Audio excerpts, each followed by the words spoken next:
Hello from the Barista Academy Hamburg. Today with our first YouTube post. Today we would like to introduce you to the Model One by Maro. It is truly a machine that comes with an almost completely new approach.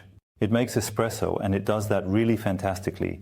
We tested the temperature stability and we tested the energy consumption. You will see all of this shortly. As you can see, it comes with a completely new design on the outside.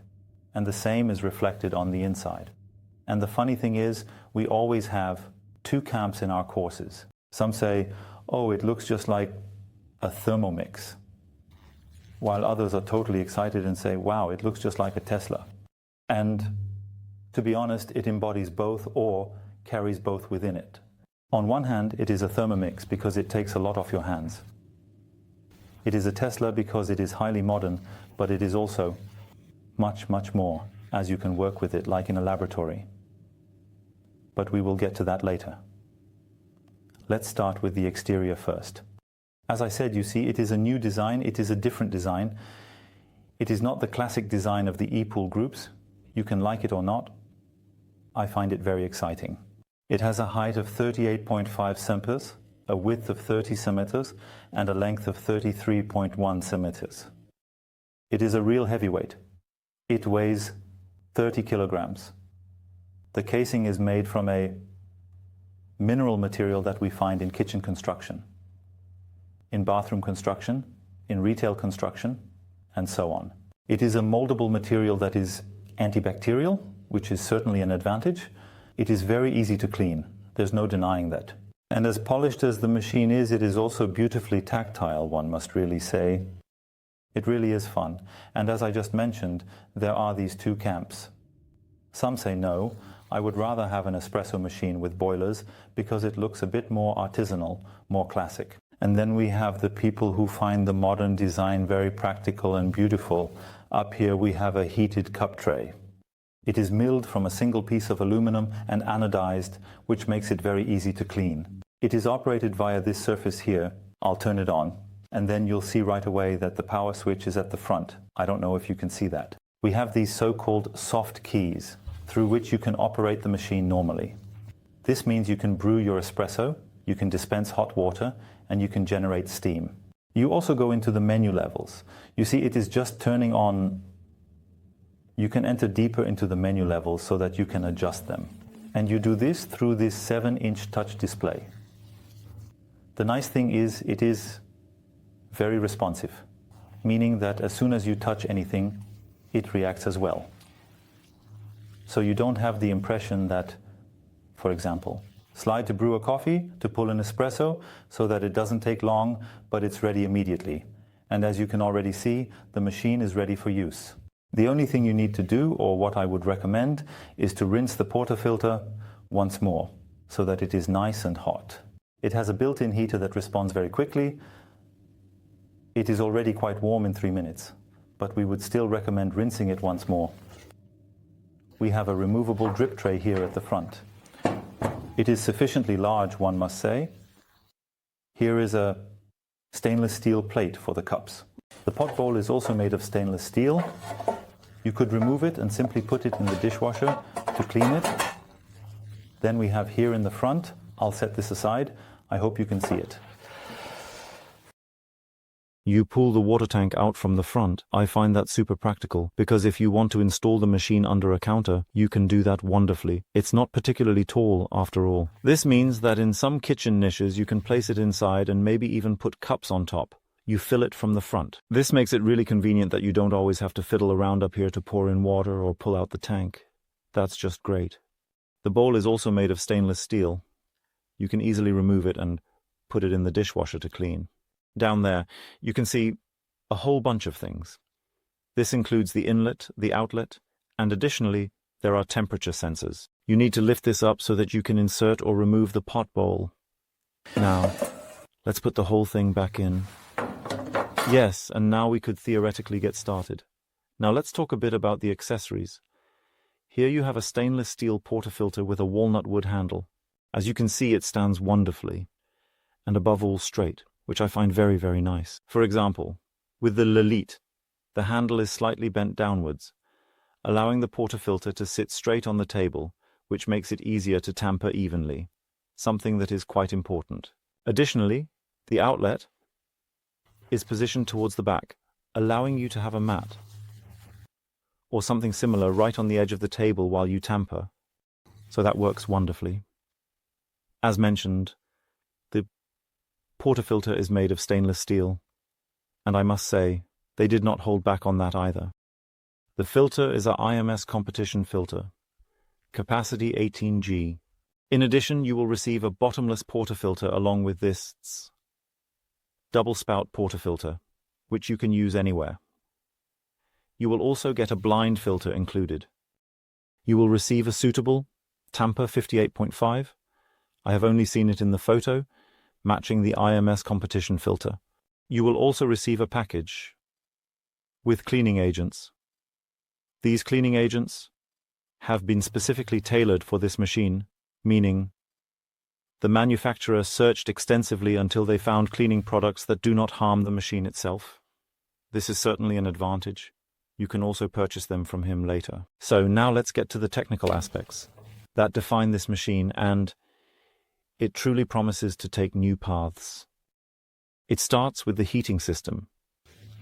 They did not install a boiler, nor did they install a thermoblock as is common. Instead, they have incorporated a thick film heater.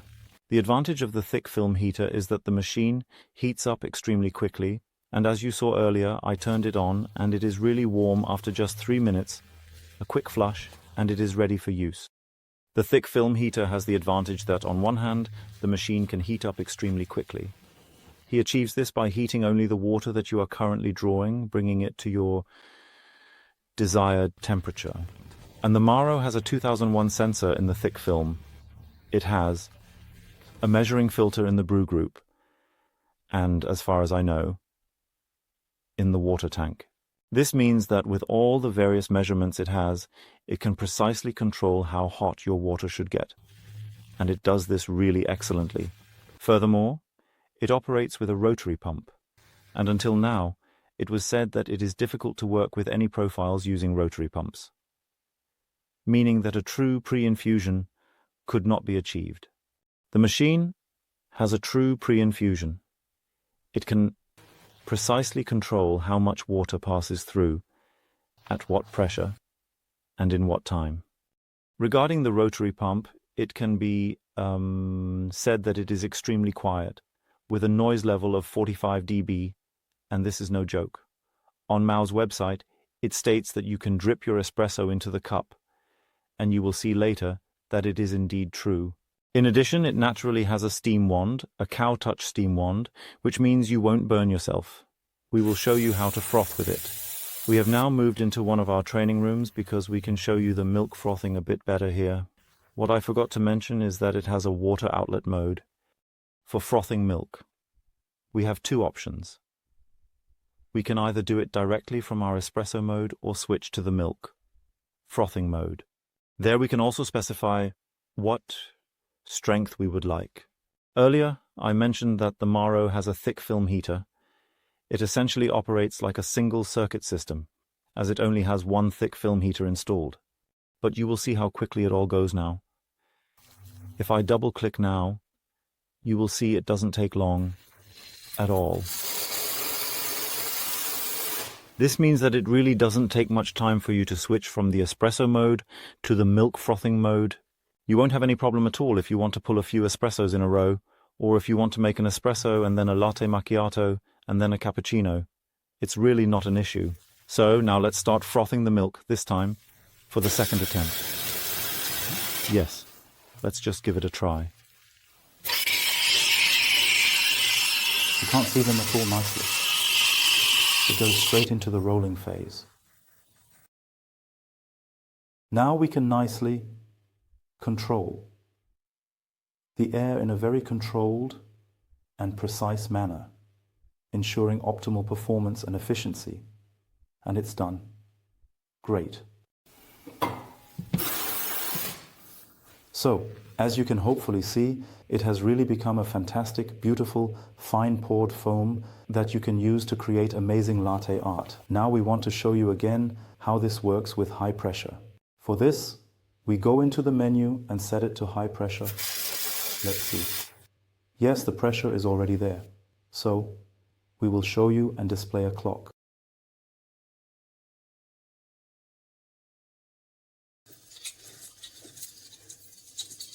Now I've let in a bit too much air. Let's see if I can get it out in such a short time. Yes. Great. So I was able to save myself. Do you see how beautiful this foam looks? Fantastic. It makes it wonderful to create latte art. Now let's talk about temperature stability. And this is what makes the machine so interesting. I already hinted that through the many measurement systems it has built in, it manages to achieve a really precise temperature.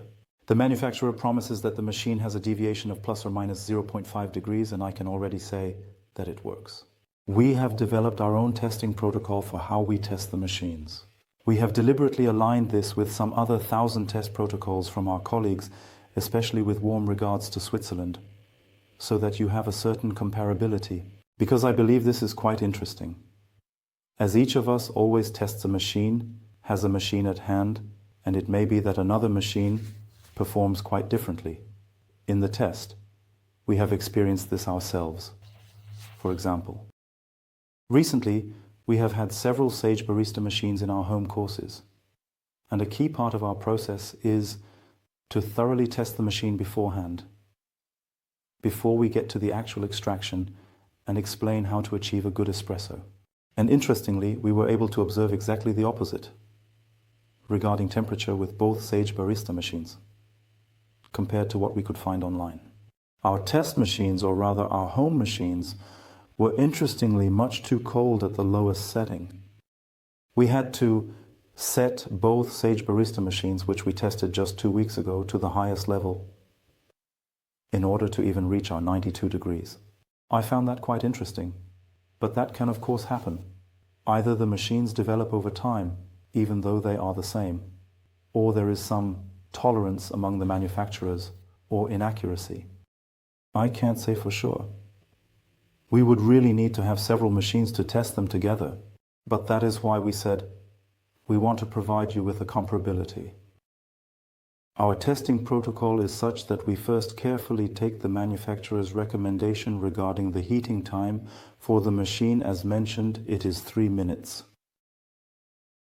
Then we start with the rinsing process, and after the rinsing process, we pull a total of 10 espressos in a very specific rhythm. And we measure this progression once in terms of temperature and once in terms of energy consumption. What we do not do is take the WBC protocol, because we believe it is simply uninteresting for you at home.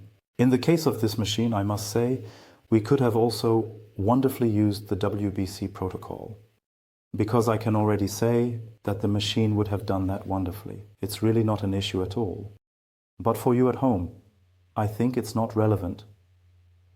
We would rather conduct a test that is also interesting for you, one that you can replicate at home and that you can use in your daily life, or from which you can derive everyday benefits.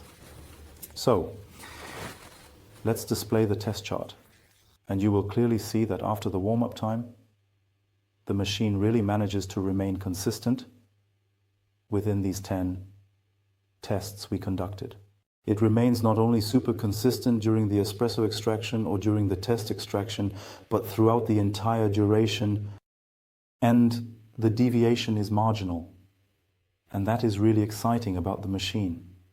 And that is a factor that, as I mentioned earlier, you can really taste. After we looked at the results after 10 tests, we said, this is crazy. So it is really impressive what this machine can do. Now let's start putting it to the test.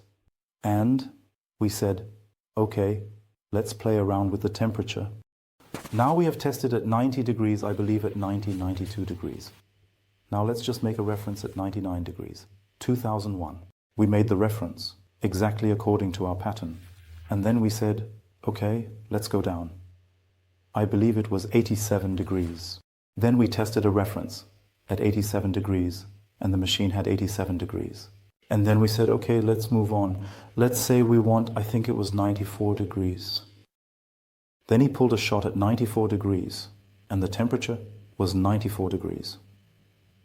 And that is really the exciting part about the machine. You can experiment with the machine. You can simply and safely experiment with how your coffee tastes when you underheat it or when you overheat it. What's happening there? What happens to the sensory experience? What happens to the taste? Does it become sour? Does it become bitter? And it has to be said that 2021 is really fun. There's no other way to put it. And there are few machines that can do that. A classic boiler machine with a group is certainly not capable of it. You can set many different kinds of machines to an extremely precise temperature, which is really great and beneficial now.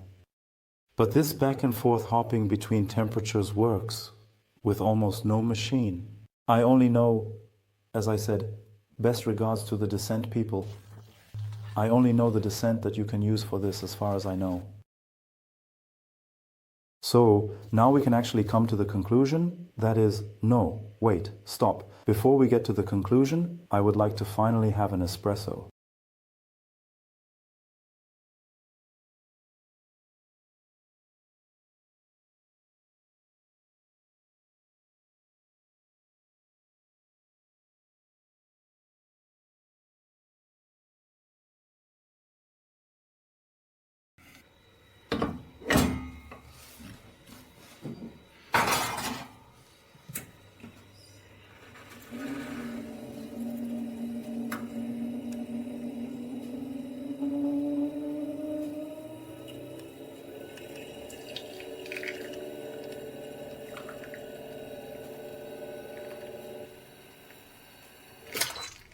As you can see, we have now had our first espresso. Of course, I will try it right away. I already feel wonderful. It is nicely balanced. That means it is perfectly harmonious and well proportioned, providing a sense of satisfaction and contentment. We have no excessive acidity, no excessive bitterness. That means everything is very well integrated, resulting in a very smooth espresso. You can't say it any other way. I must say, we have not adjusted our grinder. That means that is the most important thing, so that you can really control your espresso, or you control your espresso through the grinder. The interesting thing about the machine is that it compensates for errors in the grind size, so to speak. If you have a grinder like the one we just used, which has a built-in scale, then you no longer need an external scale. Because you set in advance how many grams should come out of your machine and how much should later be in the cup. You tell it the time, you specify how many grams should come out, you indicate how many grams should go into the portafilter, and accordingly, the machine adjusts itself and delivers the espresso. And when you make mistakes, you compensate for these mistakes. That is, if the grind size is too coarse, for example, the machine notices that it cannot achieve the desired result within this time frame, which is 21 seconds for us. This means it would dispense too much espresso. Then it realizes this and tells itself, okay, I need to change something to reach this goal. It does this by changing the pressure and altering the flow in the system. And so you achieve that, you might still get a salvaged or even delicious espresso despite an incorrect grind size. Now let's take a look at that. At the end of your extraction, you will easily observe this control panel, and there you can rate the espresso. Here you can say, overall, is it a great espresso? Is it a bad espresso? Whatever it may be. How did it taste to me? Now you can also add whether it is too sour for me or too bitter. Then you can say, is it too strong for me? Or is it too fine? And the machine saves all of this and takes it into account the next time you call up the same recipe. This means it remembers your taste. It does not impose any particular flavor. and say it must taste this way. Rather, it adapts to you. And now let's take a look at how the grind size looked. Great. Now you can already see this scale here. In the middle, it would mean that the grind size is perfect. And we can see right away that we are way too coarse, much too coarse. But still, I can make an espresso that simply tastes good. You can't say otherwise. It can definitely be optimized. And it will certainly taste even better if I optimize the grind size of my machine now. But the machine has saved the espresso for me, and that makes the machine quite unique. I must admit, I don't know how it is with the decent. Once again, a shout out to the decent people. I wonder if it can do that too. I currently know of a machine that I believe is not yet on the market. It's the Lama Strada, which I think will even communicate with the grinder later, with a Malkönig. And then it determines, okay, your grind size is not good enough, make a change, and then the grinder adjusts. And so they adjust themselves within a few references. That is, of course, exciting. This will certainly be something that will be available in the future with this machine. After all, this is just the first version. Who knows what else is to come?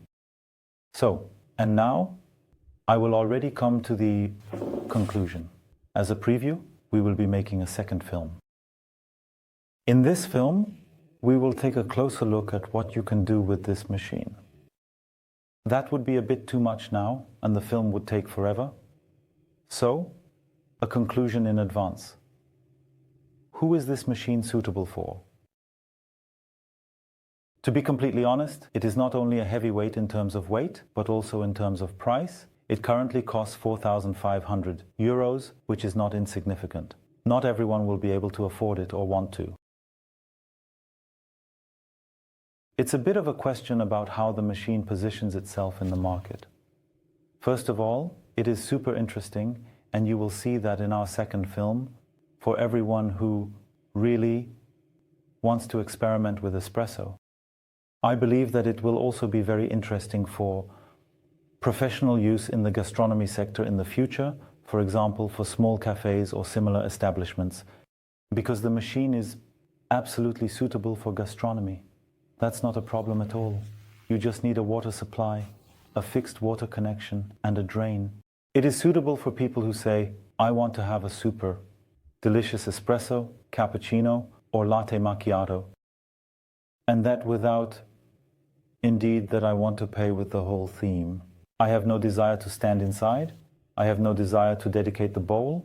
I have no desire to stop the seconds, and the machine can offer you that, and it makes it so interesting. She now has 3 modes, and there is the so-called Explorer mode. This Explorer mode is for people who simply say, I want to have delicious espresso soon, and immediately without wanting to do anything. So, if I then have a machine, as I said, that maybe has a grinder, and perhaps a built-in scale, that's not an issue at all. I choose what I want, a single shot, a double shot, or a free option. Then we have guides here, and I want to have a latte macchiato, and then it guides me. Now I come back to these comparisons, like a Thermomix, through my drink, and helps me and tells me exactly what I want to do. And in the end, I have a fantastic result. So, this is mode 1. Now we have the expert mode. We just used it. You have seen it so far. In this expert mode, I have many options and many parameters that I can adjust. I can set my temperature. I can, as you saw earlier, I can say that I would like to have a pre-infusion to the second. Now I will set it to 10 seconds.